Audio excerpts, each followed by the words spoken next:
Hello and welcome to the Daily Faded. I'm Hetz. This is the Daily Faded, where we get faded daily and talk about the politics and news of the day. And I have just been soaking myself in Democratic Party propaganda, and I am ready to talk about it. Today is August 19th, 2020, the year of the hellscape apocalypse. The single best moment of the day does not reside with the Democrats today. I'm sorry to say Donald Trump wins best moment of the day. The reporter asked Donald Trump today, QAnon believes you are secretly saving the world from this cult of pedophiles and cannibals. Are you behind that? Trump's answer was, is that supposed to be a bad thing? We are actually. We are saving the world. So Donald Trump basically said he is saving the world from pedophiles and cannibals. The QAnon community must have had the biggest collective orgasm in history today to hear Donald Trump say that. It's what they've been waiting for, I don't know, years, months. How old is QAnon? I guess it's more than a year old. Anyway, I had to mention that before I got into anything else. So it's Democratic Convention night number 3, the DNC. And they're laying it on thick, folks. They're laying it on thick. We'll get into that in a minute. First, I just want to do the update on coronavirus. Worldwide, there's over 22.5 million cases of coronavirus, over 62,000 new cases reported today. Worldwide, almost 790,000 deaths, with 6,438 reported today. In the United States, we're up to 5.6 million, really right on the edge of 5.7 million, with 43,237 new cases today. And we are at 176,290 deaths, with 1,400 deaths today. In California, we're at 647,135 cases, 6,715 new cases today, which is a good number compared to where it was 2 weeks ago. It's a really good number compared to where it was 2 weeks ago. On the other hand, we've got 11,673 deaths with 151 reported today. And we've been in a plateau around 150, 160 over the last week. And that's a lot. That's not a lot that we're losing every day. So it is propaganda week. It is propaganda week in the media and on Twitter and on all the social media platforms. It's propaganda week. And next week is also propaganda week. Though next week will be far more horrific propaganda. But it's interesting because I think the issue of propaganda is a very important issue. I think the issue of indoctrination is a very important issue. How do you indoctrinate people? For example, I believe that we should have civics as a class in every grade level, not just one civics class in high school. Teach civics at every grade level so that every child grows up with a full political literacy.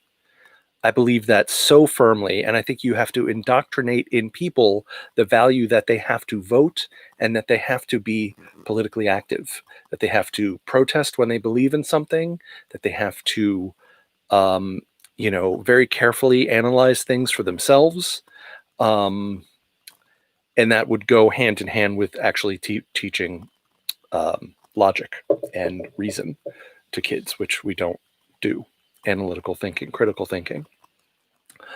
But getting back to propaganda.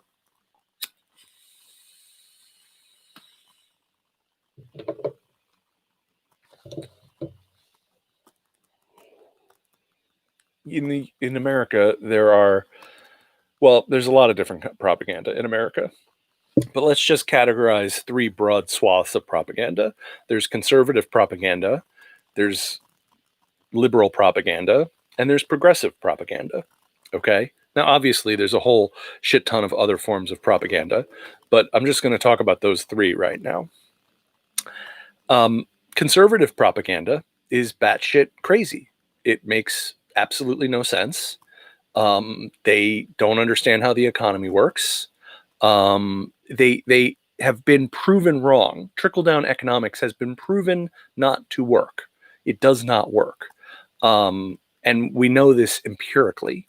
Donald Trump giving the Presidential Medal of Freedom or Honor or whichever one it was to Art Laffer was a laugh. That was ridiculous because the Laffer curve is idiocy and it doesn't work. If it worked, we would not have a deficit right now because their plan was that revenues would go up so much from the tax cut. Anyway, yada, yada, yada. Conservative propaganda. Liberal propaganda pays lip service to the issues that are raised in progressive propaganda, but proposes a half measure as a solution. The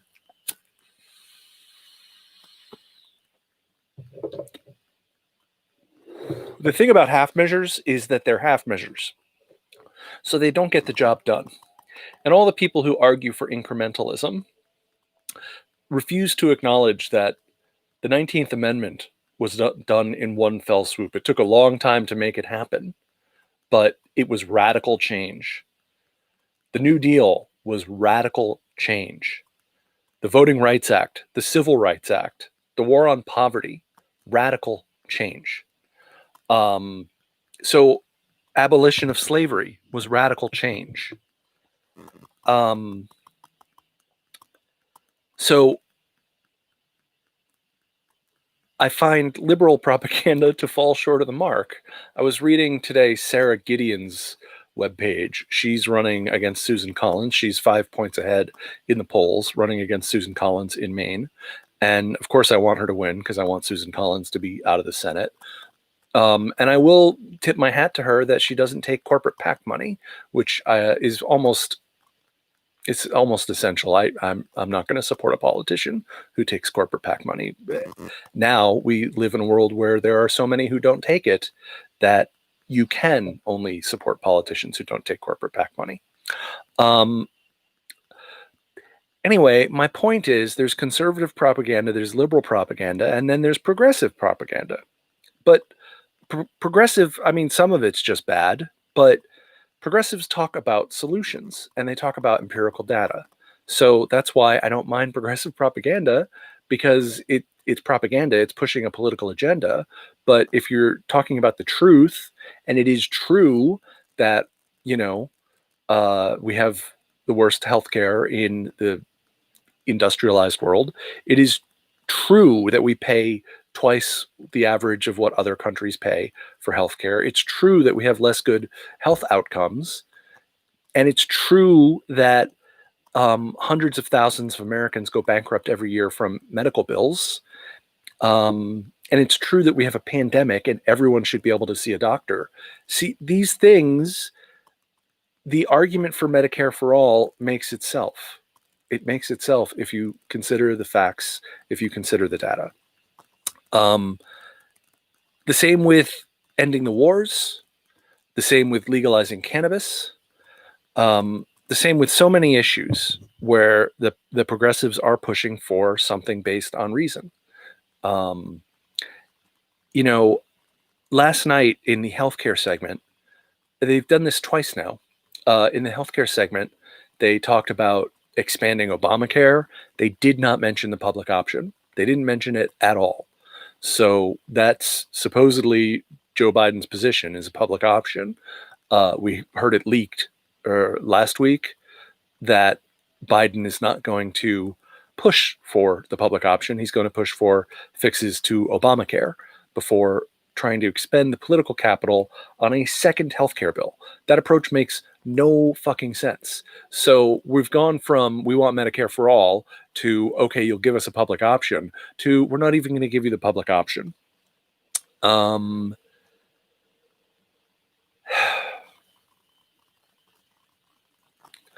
anyway, I don't mind liberal propaganda. I mean, I don't mind progressive propaganda.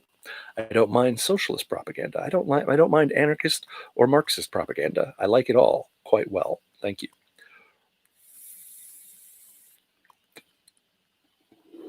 I need a soundboard where I can play like a little bit of music when I take a hit. So I could just play like a little bit of, I don't know, something that sounds like a ripoff of Daft Punk, maybe. I need to get some disco lights in here. I really like disco lights. So moving on, you may or may not have heard that, I don't know if I talked about this last night or not, but the extent to which it spread like wildfire online was surprising. So every news outlet around came out and said AOC did not endorse Joe Biden for president when she spoke at the DNC. NBC News literally ran a tweet that said AOC doesn't endorse Joe Biden at Democratic National Convention. The people at NBC News, they know what a nomination is, and they know what it means to second a nomination, and they know that her job was to talk about Bernie Sanders, not to talk about Joe Biden. And it's the only time this week that they're talking about Bernie Sanders, although Hillary Clinton mentioned him today. But NBC knows. They know the nominating process. They've been watching political conventions for decades. They know. They knew that was a disingenuous way to report it. They knew that was a disingenuous way to tweet it. And at the end of the day, AOC threatens corporate interests, and NBC News are corporate hacks who protect corporate interests. So, it was a planned attack on AOC. I have no doubt of that.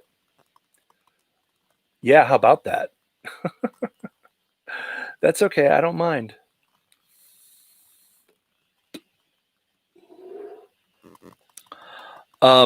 Great tweet from Gail Collins, the New York Times today. Sticking to a 5-minute speech must have been hell for Bill Clinton, and he sounded sort of flat. And John Kerry, oh wow, forgot what it was like to stare blankly at a screen when John Kerry was making an important address. Yes, watching John Kerry is like watching paint dry. Apparently, Mia thinks that's also what it's like to watch me. Oh well, so be it. Before I get into the convention tonight, let me read to you a little bit of something from Newsweek. The Democratic Convention is struggling to get America's attention, initial data suggests. This is from this morning. The Democratic National Convention began on Monday, but is struggling to get America's attention. In day one of its broadcast on Monday night, ABC led with 2.1 million viewers, about a quarter of what the network draws nightly for its flagship news program, World News Tonight, according to Nielsen data. NBC was next with 1.9 million, and CBS was third with 1.7 million. In all, 5.8 million tuned into the first night of the Democratic National Convention, down a whopping 50% from 11.6 million that tuned into the first night of the party's convention 4 years ago.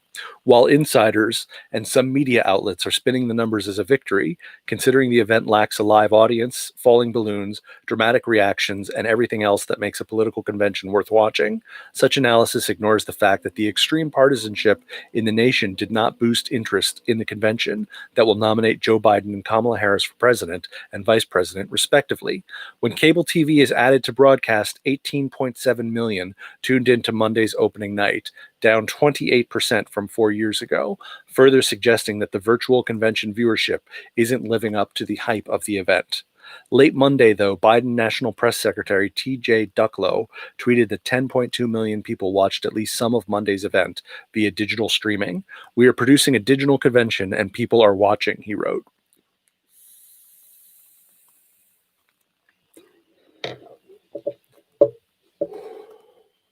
In fairness to the DNC, I do think that there are an awful lot of people watching it online. So the fact that the ratings are down, the television ratings are down, is not necessarily the end of the world. So tonight, tonight's episode of the DNC is all about women.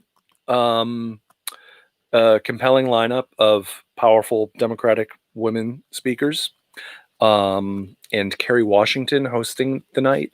Kerry Washington couldn't be there. I don't know that you could find a better host than Kerry Washington, although Eva Longoria was good on Monday night.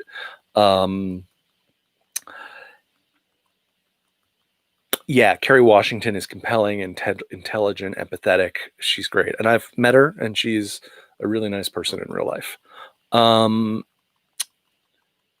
Gabby Giffords spoke. I'm just going to hit a couple of things. There were a few interesting things tonight. Gabby Giffords spoke. She's an amazing person, so inspiring. How can you not love and respect and admire Gabby Giffords? Brave, strong, resilient.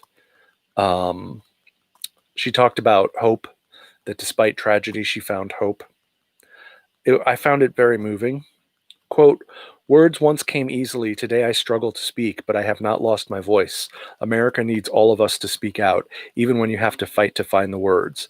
We are at a crossroads. We can let the shooting continue, or we can act. And this was in, of course, a segment on gun violence in the first hour. It's getting hot in here, man. I should turn the air back on. But the sound would be annoying.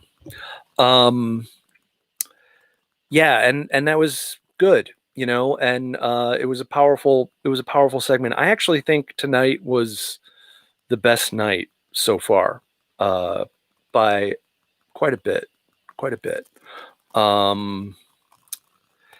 Kerry Washington mentioned the trans community, so I was grateful for that, to finally hear some real inclusivity there. They did talk about issues and policies tonight, but of course the policies were all the incrementalism of Joe Biden and the neoliberal paradigm that he operates in. You know, they talked about gun control, but really all they're talking about is closing the gun show loophole and, and putting the waiting period in. I mean, we need to get guns off the streets. I am not a proponent of the Second Amendment. I'm also not a proponent of making guns illegal, but we need to find ways to get guns off the street. We need a national buyback program like Australia did. We need a lot more than what Joe Biden is suggesting. That said, what he's suggesting in the American political climate is a lot. So I'm not unrealistic about that. They moved on to climate change, and they said, and I quote, net zero emissions by 2050, which of course is not what was agreed to for the platform. What they agreed to for the platform was net zero emissions by 2035. So apparently Joe Biden doesn't want to say net zero emission by 2035. So that's alarming and concerning. And already ground that we gained with Joe Biden is disappearing from under our feet. That was the second time that they left something off the table when they were talking about policy, and moved the conversation to the right by doing so.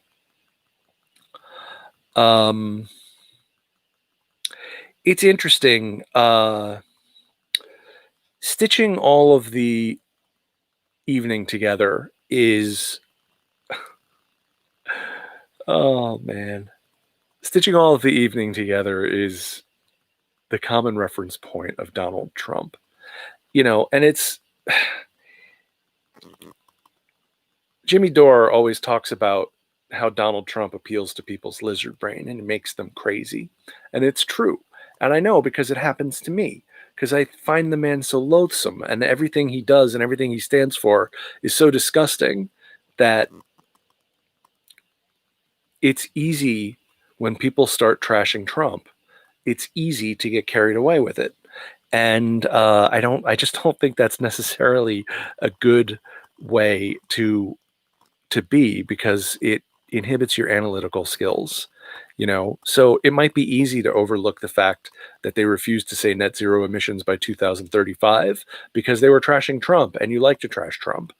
But and then they moved on to immigration, and it was kind of weird. They had a canned Obama speech that they were playing during a montage of immigrant images, soaring words about how wonderful immigrants are, as if he wasn't called the deporter in chief. Oh, hey guys, it's just us right now, so I'm gonna smoke again. Mia Khalifa. I think Mia Khalifa is a porn star. It probably wasn't her.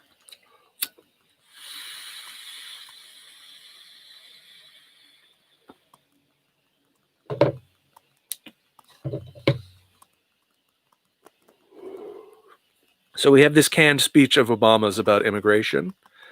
He was the deporter in chief. He deported over 5 million people.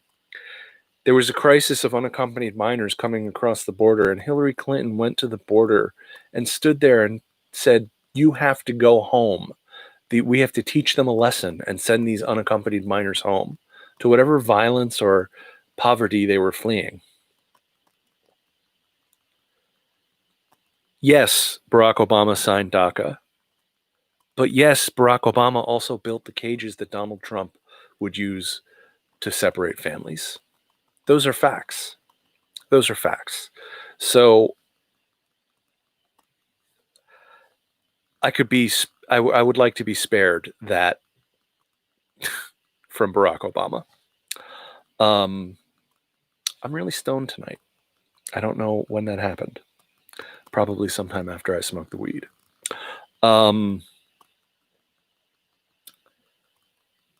It's interesting. They have all these montages. They frequently do montages of people speaking. And tonight there was a long montage of women saying things, making statements, making proclamations, if you will. And they'll show important Democratic women, recognizable Democratic figures, and they'll show anonymous women that you've never heard of before.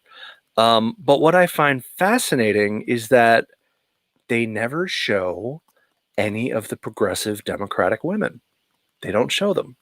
There's no Ilhan Omar. There's no Rashida Tlaib. There's no AOC. Oh man, they showed us plenty of those middle of the road Democrats who won swing districts. They were in there. They were all in there. But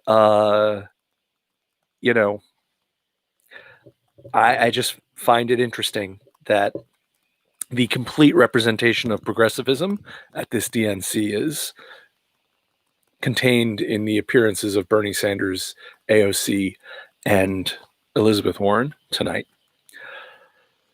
They did show Pramila Jayapal in one of the long montages. So I take that back. There was one progressive woman snuck in there. And it was a great clip of Pramila Jayapal grilling William Barr before the House committee. Then we got to Hillary Clinton tonight. And she immediately went right into more Trump bashing, which is fine. You have to bash Trump. You have to hit him over the head over and over and over again, punch him in the face, rhetorically speaking, not violently.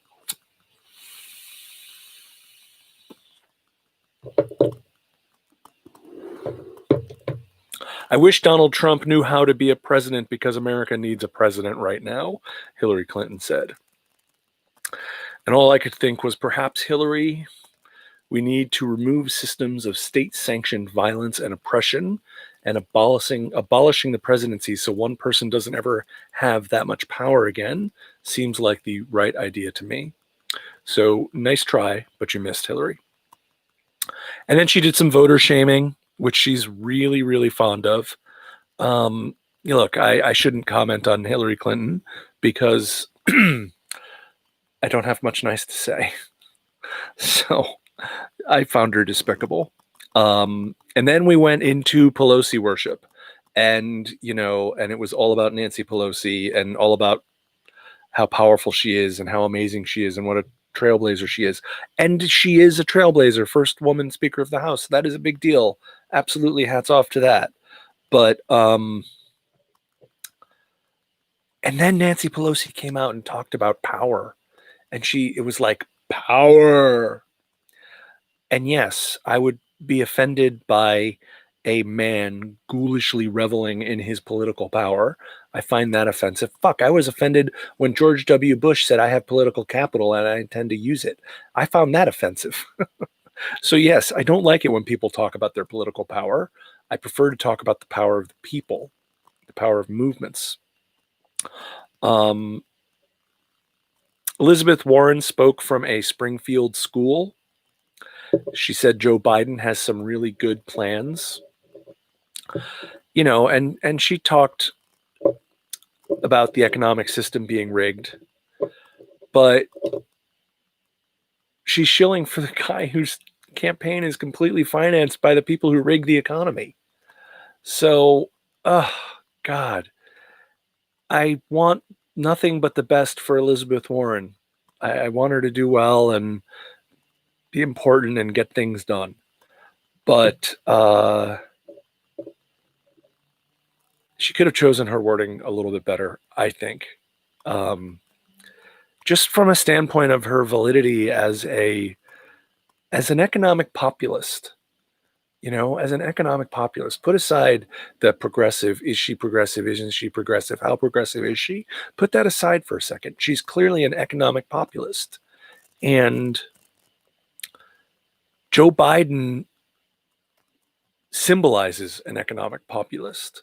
Elizabeth Warren is an economic populist.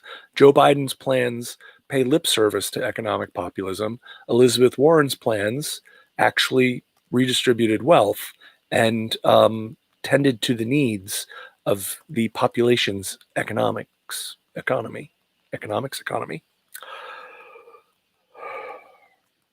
Anyway, she actually said Joe Biden will hold corporations accountable, when we know Joe Biden went to Wall Street and told them, don't worry, fundamentally nothing will change. I mean, come on.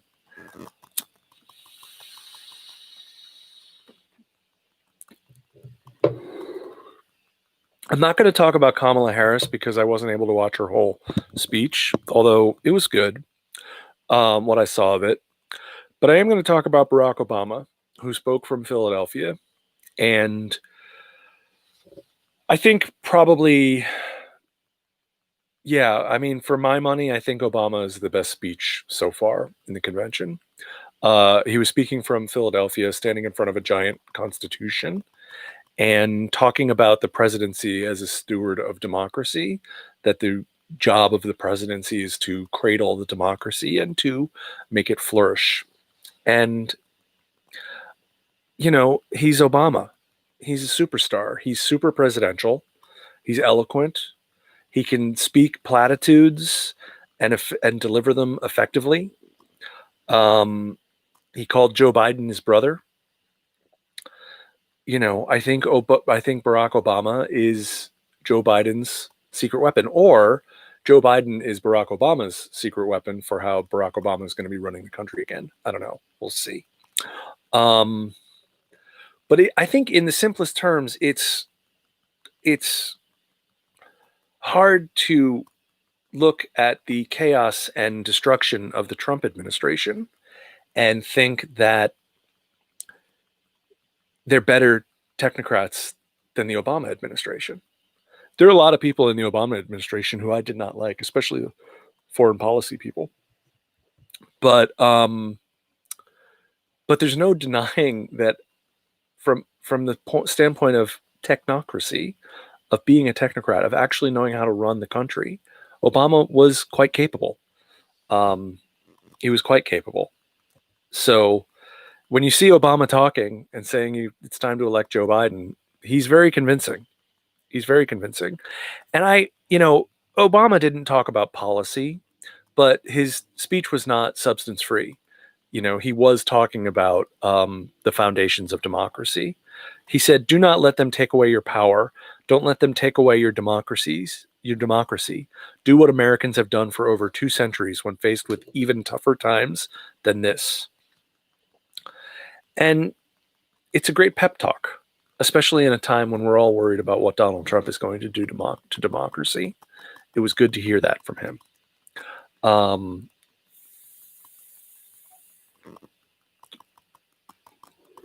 Twitter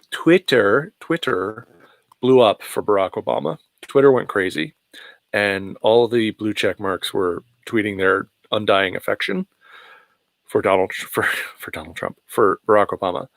But The best thing about Barack Obama's speech was Trump tweeting mid-speech. Trump tweets in all caps, "He spied on my campaign and got caught." And then a few minutes later, he tweeted in all caps, "Why did he refuse to endorse Slow Joe until it was all over, and even then was very late? Why did he try to get him not to run?"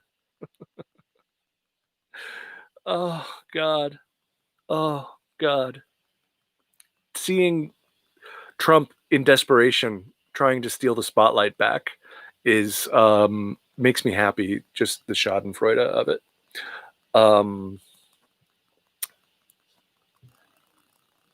Anyway,